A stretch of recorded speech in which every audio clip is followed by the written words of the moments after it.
Existe um modo secreto de operação dentro do seu cérebro, e ninguém te contou sobre isso. Durante décadas, cientistas buscaram padrões de comportamento, mapas neurológicos e terapias alternativas. Mas o que um hacker descobriu em 2022 num servidor russo vai além da medicina, além da ciência, além do que é permitido. Era um documento criptografado, enterrado entre arquivos sobre inteligência artificial e pesquisa neurológica. Ele carregava um nome simbólico: Deus.exe. Esse não era um vírus, mas um código, não feito para máquinas, mas para a mente humana. Seu conteúdo sugeria que certas áreas do cérebro, geralmente inativas, podem ser despertadas por estímulos específicos. Foco intencional profundo, exposição repetida a frequências sonoras e o isolamento sensorial programado. Enquanto a maioria via apenas dados corrompidos, ele viu instruções. E como sempre, aquilo que deveria libertar foi escondido. Antes que o arquivo vazasse, as agências moveram seus protocolos. O domínio sumiu, as réplicas desapareceram, mas o código já tinha sido decifrado. Ele não procurava por poder, procurava por falhas. Como todo hacker de verdade, seu objetivo nunca foi chamar atenção. Era encontrar o que estava quebrado no sistema e, se possível, deixar uma cicatriz no código da realidade. O que ele encontrou foi algo além de qualquer exploit digital. Um diretório oculto, enterrado em um servidor acadêmico europeu, criptografado com um sistema de 7 camadas. Camadas que não protegiam dados financeiros ou armas cibernéticas. Mas manuscritos. E não manuscritos comuns. O título do principal arquivo ali contido era enigmático. Liber Mentis, Codex Operandi Deus. Traduzido livremente, o livro da mente, código de operação divino. Um nome que soaria como delírio se não estivesse cercado de evidências tão minuciosas. O conteúdo era híbrido, parte texto técnico, parte simbologia arcaica. Linhas de código misturadas com trechos em latim e grego antigo. Diagramas anatômicos do cérebro humano com inscrições astrológicas e mandalas tibetanas sobrepostas. A organização do arquivo seguia um padrão que lembrava uma instrução militar, como se estivesse preparando o leitor para operar algo com consequências reais. E entre as instruções cifradas, algo chamava a atenção. Uma assinatura repetida nas margens, como um carimbo ancestral. Prior Calvus, Kells, 1624. Esse nome foi o gatilho. Uma rápida investigação revelou algo estranho. O Prior Calvus não existia em nenhum registro oficial da igreja. Nenhuma ordem, nenhuma correspondência. Mas o monastério de Kells, esse sim, era real. Um lugar irlandês conhecido por abrigar documentos sagrados e iluminuras misteriosas desde o século IX. Arquivistas independentes descobriram registros obscuros de que, durante um breve período entre 1624 e 1629, o monastério foi tomado por uma ordem desconhecida, que confiscou todos os volumes relacionados à mente, ao espírito e ao corpo sutil. Depois disso, o nome Calvus desaparece da história como se nunca tivesse existido. Mas não foi o único rastro. Referências cruzadas indicavam que símbolos idênticos aos do Codex Operandi Deus também apareciam nos arquivos secretos da Biblioteca da Rosa Cruz, em Darmstadt, gravados em um livro anônimo conhecido apenas como o Operador da Alma. Esse livro, segundo relatos, foi enterrado junto com seu autor, cuja identidade foi deliberadamente apagada por seus próprios discípulos. Décadas depois, na Baviera, pesquisadores amadores explorando os subterrâneos de uma universidade desativada encontraram murais desgastados, mostrando o que parecia ser um cérebro humano envolto por serpentes, estrelas e instrumentos matemáticos. Abaixo de tudo, a inscrição: Quando o homem conhecer a si mesmo, se tornará Deus entre os deuses esquecidos. Essa frase aparece, palavra por palavra, em uma das últimas páginas do Codex Operandi Deus. Mas o ponto de conexão final, o que selou a legitimidade do artefato, veio de um lugar ainda mais inesperado: os arquivos digitalizados da ordem hermética do Amanhecer Dourado. Entre os materiais internos, um documento chamado Ritual da Quinta Chave descrevia o uso de frequências sonoras e visualizações geométricas para provocar um estado de soberania perceptiva. Um termo que não existe na ciência moderna, mas que define exatamente o que o Codex propunha. Tudo levava à mesma ideia: o cérebro humano guarda um estado oculto, adormecido por conveniência histórica, isolado por proteção política e interditado por medo institucional. O modo Deus. Ao contrário dos grimórios clássicos, como a Clavícula de Salomão ou os tratados de alquimia, que codificam seus segredos com metáforas místicas, o Codex Operandi Deus é direto. Não há promessas religiosas, mantras ou apelos à fé. O que há é um protocolo mental, frio, preciso, quase clínico, como se tivesse sido criado por uma consciência que entende o cérebro como interface de operação da realidade e não apenas como um órgão biológico. O texto descreve o cérebro em 5 estados operacionais, como se fossem modos de software, modo sobrevivência default, onde 98% das pessoas operam. Guiado por medo, reação automática, busca por prazer imediato e repetição de padrões herdados.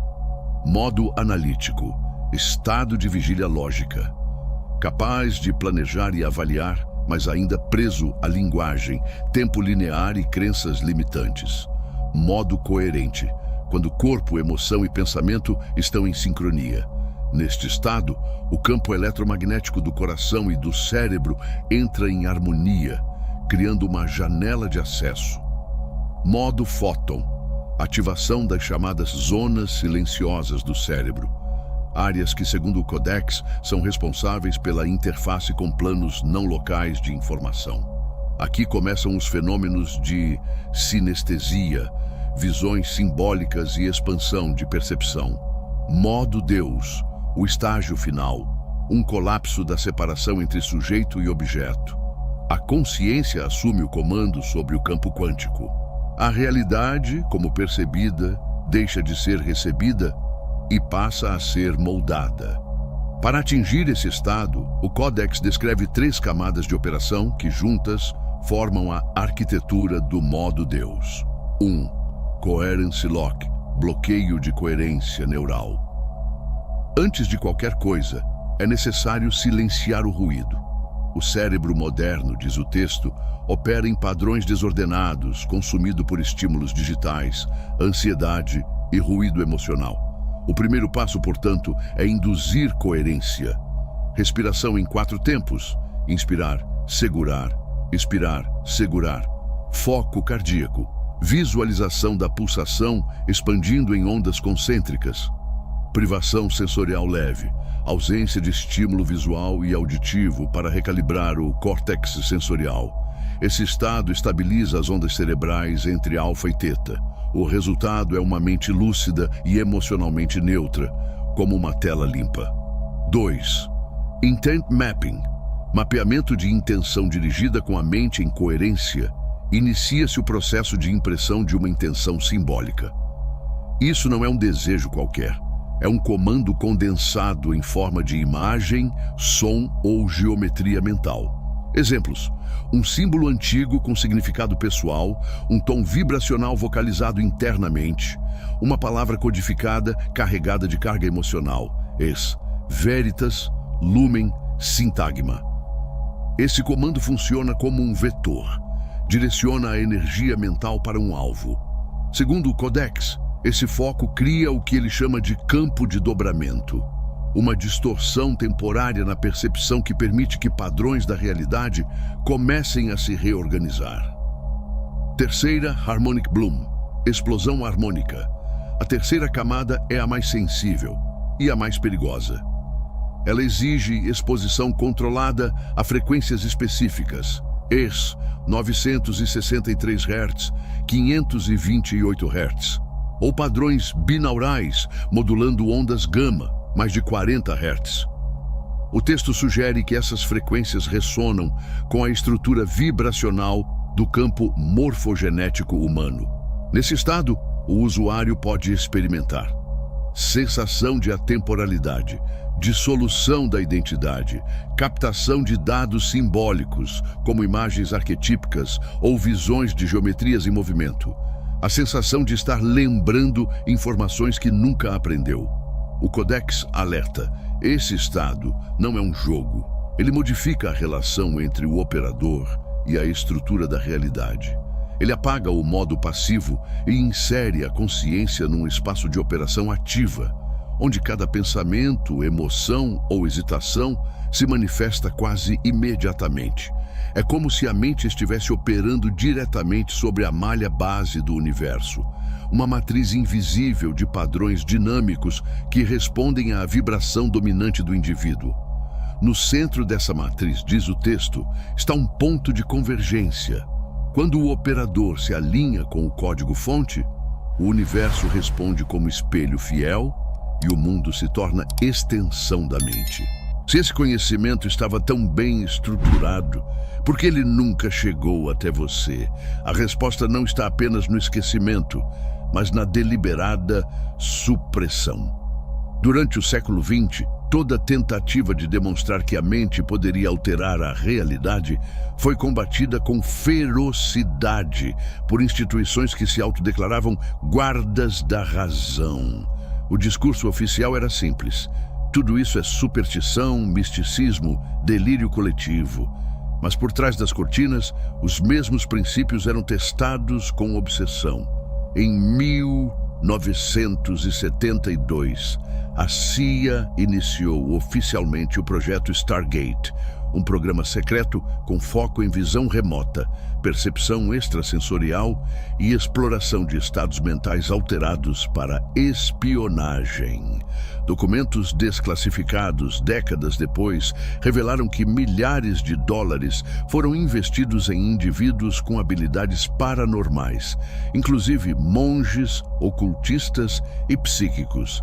Entre os relatórios internos, havia uma referência técnica a um protocolo de coerência neural que, segundo os analistas, aumentava significativamente a precisão das percepções não locais. O mesmo termo usado no Codex Operandi Deus. Coincidência? Pouco depois, no final da década de 80, a DARPA começou a financiar estudos sobre modulação cognitiva por frequência eletromagnética, enquanto universidades como Stanford e Princeton recebiam bolsas para pesquisar. Intenção direcionada aplicada à aleatoriedade.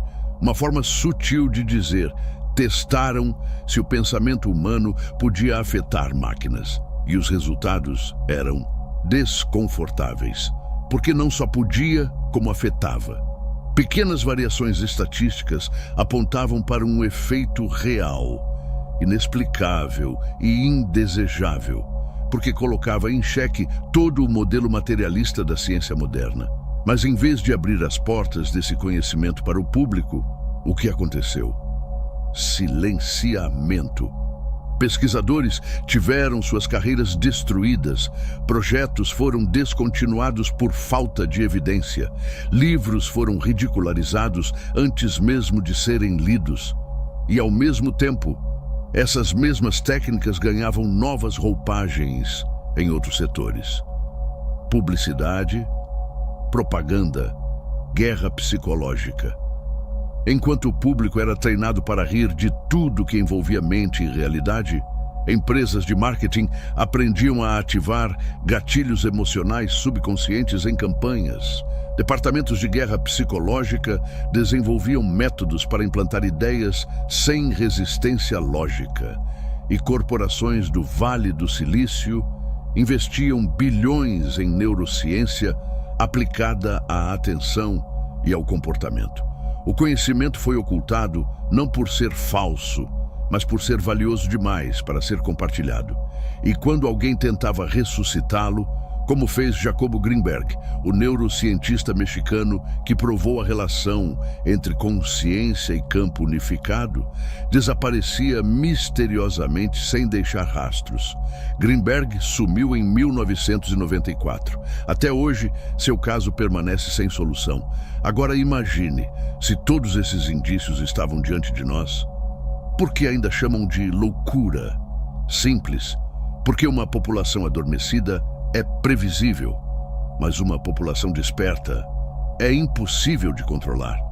Por isso, o Codex Operandi, Deus jamais foi publicado. Por isso, o nome Modo Deus jamais foi mencionado em revistas científicas. Ele não poderia ser permitido, porque o que ele ativa não é só poder, é autonomia, é soberania mental.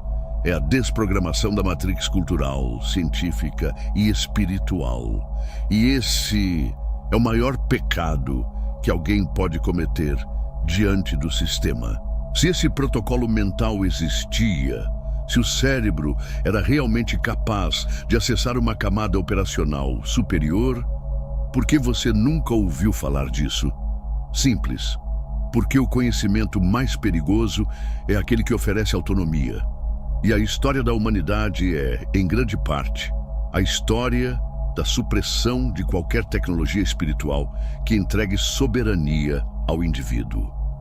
Desde o início, os conhecimentos que envolviam a mente como força ativa foram empurrados para os porões do ocultismo, taxados de heresia, bruxaria ou pseudociência.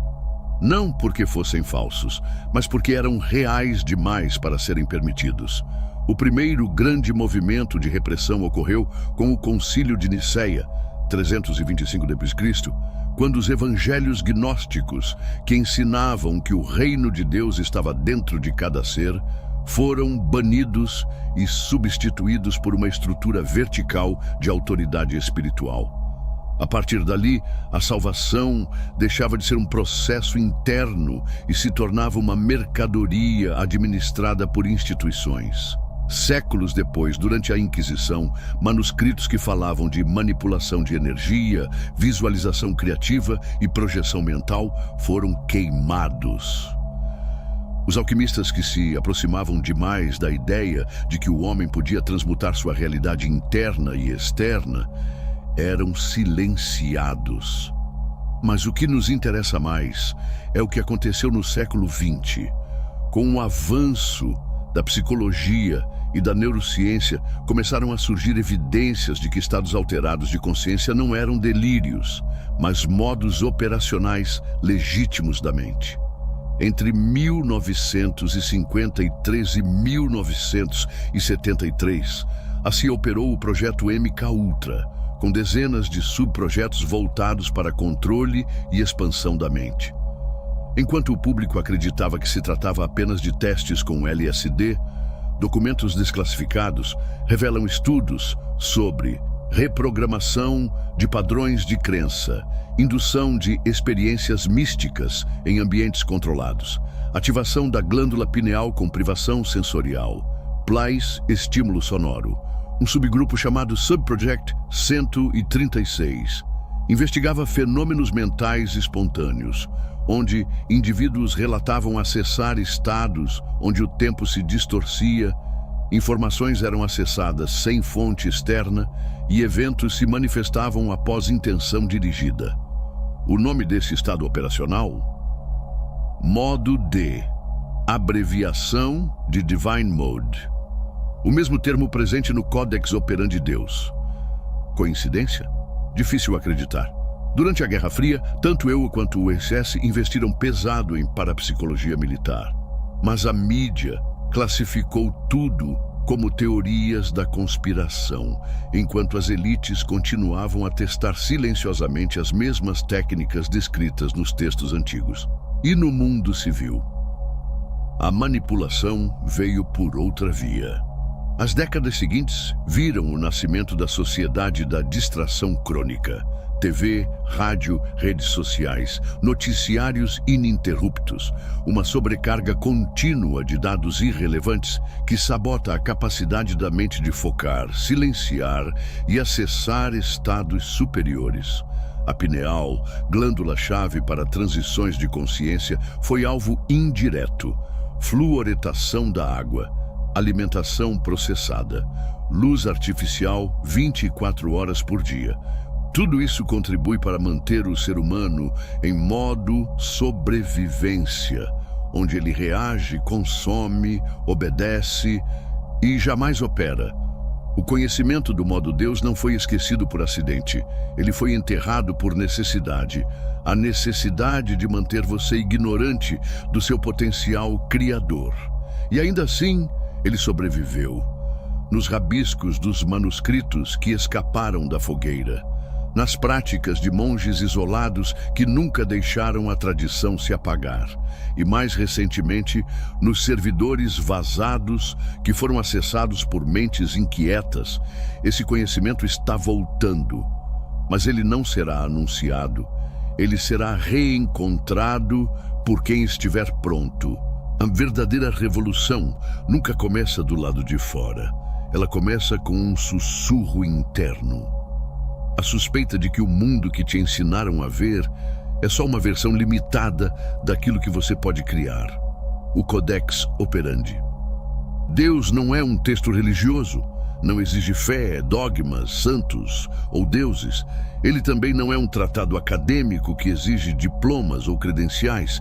Ele é, acima de tudo, um espelho perigoso.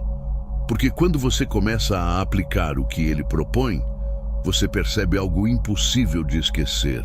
Você é o sistema operacional. E o código que o mundo executa ao seu redor começa com você. A maioria das pessoas vive como se fosse vítima de suas circunstâncias. Como se suas emoções fossem consequências inevitáveis. Como se os pensamentos que surgem em sua mente fossem produtos aleatórios da química do cérebro. Mas e se não forem? E se os pensamentos forem ferramentas de criação? E se as emoções forem frequências que ressoam com campos invisíveis ao seu redor? E se sua atenção for de fato a alavanca que move a estrutura da realidade? Esse é o ponto de ruptura. O modo Deus não transforma você em um super-humano no sentido de voar ou mover objetos com a mente. Ele ativa uma percepção superior, onde você não precisa mais manipular a realidade, porque você se torna a origem vibracional que ela espelha. Você pensa e as respostas vêm. Você sente e o ambiente reage. Você direciona e as pessoas, eventos e padrões começam a se reorganizar em função do que você é. Não por mágica, mas por coerência. Na física quântica existe o conceito de entrainment. Quando dois sistemas vibratórios se alinham, o mais forte domina o mais fraco. A realidade, segundo o Codex, é um campo sensível a esse princípio. Quem emite com mais coerência lidera o campo. Mas por que ninguém faz isso? Porque fomos ensinados a buscar poder fora, nos cargos, nos títulos, nos produtos, nas religiões, nunca dentro. O Codex Operandi. Deus reverte isso. Ele diz que a única fonte de autoridade verdadeira é aquela que você constrói ao dominar o estado interno que antecede toda manifestação externa. E dominar esse estado é uma prática. Requer silêncio, respiração, foco, vigilância dos próprios pensamentos, descondicionamento do ruído e uma reorientação radical da sua atenção. A soberania não é uma ideia, é uma frequência estável que não cede diante de ameaças externas. É por isso que esse conhecimento foi perseguido, porque uma sociedade composta por mentes soberanas não pode ser manipulada. Ela não precisa de intermediários, não teme o desconhecido e não aceita narrativas prontas. Ela cria a sua própria. E quando essa consciência desperta, ela não luta contra o sistema, ela transcende. Talvez você ainda esteja se perguntando se esse tal modo Deus realmente existe, se o Codex Operandi é real, se tudo isso que foi mostrado aqui faz sentido. Por que ninguém fala sobre isso? A resposta está no silêncio, na ausência, naquilo que não é dito, mas insiste em ser lembrado. O que você ouviu até aqui não foi uma doutrina, não foi uma teoria, foi um chamado. Uma lembrança enterrada sob décadas de ruído mental, medo coletivo e programação institucional. Porque, no fundo, você já sabia que algo estava errado com a maneira como a realidade era apresentada. Sabia que seu cérebro é mais do que um órgão. Ele é uma antena, um transmissor, um dispositivo de acesso interdimensional. Sabia que o universo responde à sua frequência. Mas te ensinaram a duvidar disso. E agora, mesmo que você queira esquecer o que ouviu, não vai conseguir, porque a ideia foi plantada, ou melhor, reativada. Ela vai crescer cada vez que você respirar em silêncio consciente. Ela vai pulsar toda vez que você se lembrar de que pode escolher o que sentir, ao invés de reagir. Ela vai te assombrar, não como uma sombra, mas como uma luz que não pode mais ser apagada. A verdade é simples. Você não precisa de permissão para despertar. Você já está dentro do sistema. Você é o operador oculto. O que o Codex Operandi de Deus te oferece não é uma fórmula mágica. É um espelho, um mapa, um circuito. Mas quem ativa o processo é você. O que você faz a partir daqui, ninguém pode fazer por você. E isso é o que mais assusta aqueles que sempre controlaram o jogo. Eles não podem mais te impedir. Se você sentiu que algo se abriu dentro de você, um código, uma frequência, uma lembrança, comente abaixo. O código foi despertado. Essa frase não é só um gesto. Ela é um sinal simbólico para você e para todos os outros operadores silenciosos que estão despertando com você. E se você quer ir mais fundo, se quer entender como o governo testou isso sem que você soubesse, assista agora ao próximo vídeo do canal. Ele conecta tudo: Stargate, controle vibracional, pineal e guerra psíquica. Você está pronto, porque você nunca esteve dormindo, só estava em espera.